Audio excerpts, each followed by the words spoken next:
Olá, bem-vindos a mais um Tesourinho da Palavra de Deus. E eu hoje gostava de falar convosco acerca do tema A Paz da Vontade de Deus.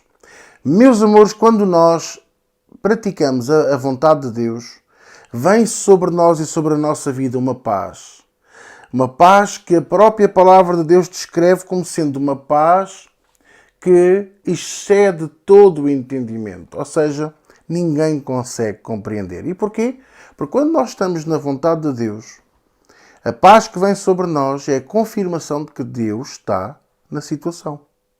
E quando Deus está na situação, já sabemos que tudo vai correr de acordo com o seu plano e com a sua vontade. Ainda que alguma coisa não esteja a 100%, lembre-se que a promessa é Ele estará connosco em todos os momentos, em todas as alturas. Muitas podem ser as aflições do justo, mas o Senhor nos livrará de todas. E também, nós não devemos estranhar as ardentes provas, nem circunstâncias, nem ciladas do diabo, porque o Senhor está sempre connosco, sempre a proteger-nos. Amém? Ora, há uma razão para Deus nos alertar, por toda a Bíblia e por toda a Palavra de Deus, a termos cuidado com aquilo que semeamos, fazemos e representamos. É que por vezes nós não temos forma de dar a volta. Às vezes falamos coisas sem pensar. Às vezes desejamos coisas sem pensar. Às vezes fazemos coisas, tomamos decisões sem pensar. E depois vamos a Deus: Senhor, ajuda-me porque eu tomei uma má decisão. Senhor, ajuda-me porque eu um dia disse isto. Um dia eu falei mal daquele. E depois admiramos-nos por alguém falar mal de nós. Queridos, nós temos de ter muito cuidado com a nossa boca, com a nossa língua, com aquilo que falamos e dizemos e que desejamos e até que representamos. Porque há pessoas que, mesmo amando a Jesus, amam o pecado também. E não se libertando do pecado, mais tarde ou mais cedo, quer queiram, quer não, as pessoas, os nossos amigos, os familiares, vão associar esse pecado à nossa vida. E aí será impossível você viver em paz. Porque ainda que você esteja bem com Deus, porque se arrependeu, os outros não vão estar em paz connosco. A Bíblia também diz que a fama é melhor que a melhor unção. Você pode ter muita unção, mas se acaba por ter má fama, você não consegue ir a lado nenhum. Mas a Bíblia diz que o profeta na sua própria cidade não tem honra. Não tem nada a ver com isso. Tem a ver com aquilo que nós representamos. O que é que você representa? Uma denominação? O que é que você representa? Um princípio de cristianismo humano? O neopentecostalismo? Ou você representa o caminho, a verdade e a vida? Ou você representa a luz e o sal? Ou você representa a esperança que é Cristo em nós, a esperança da glória? É isto que nós temos que pensar. Injustiças, pontos de vista, opiniões divergentes, tudo isso nunca deveria de interferir nas relações pessoais, mas acaba por interferir, bem como os erros de interpretação, julgamento e de raciocínio. Eu quero dizer uma coisa a vocês. Muitos dos problemas que existem dentro do mundo do crente evangélico, daquele que crê em Jesus, é precisamente este. Deixa que coisas mundanas, como opiniões, como pontos de vista divergentes, injustiças, acabem por interferir no relacionamento pessoal ou institucional, ou até no relacionamento espiritual de uns com os outros. E acabamos por nos afastar uns dos outros. As igrejas acabam por estar de costas voltadas.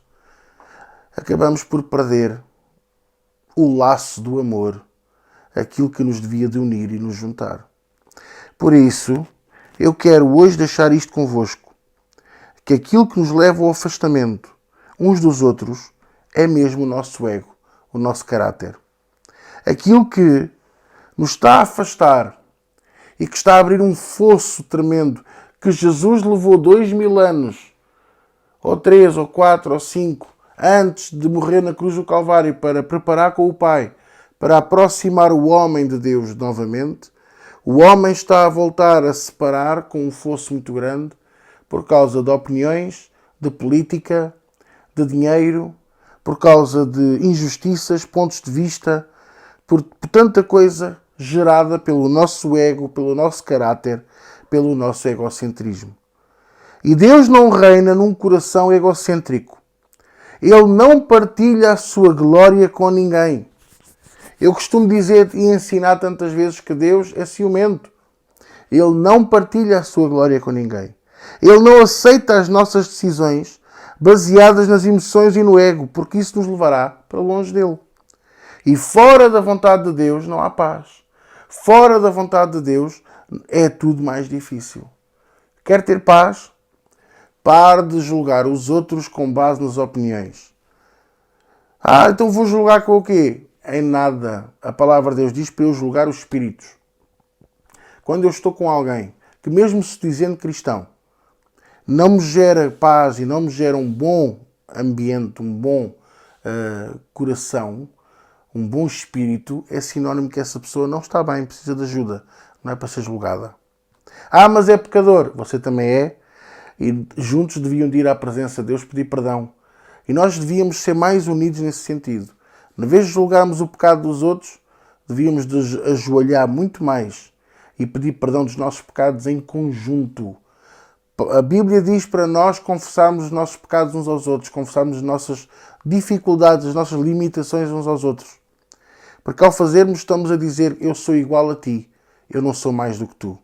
Mas juntos com Deus, podemos ser os dois a mesma coisa e viver em paz.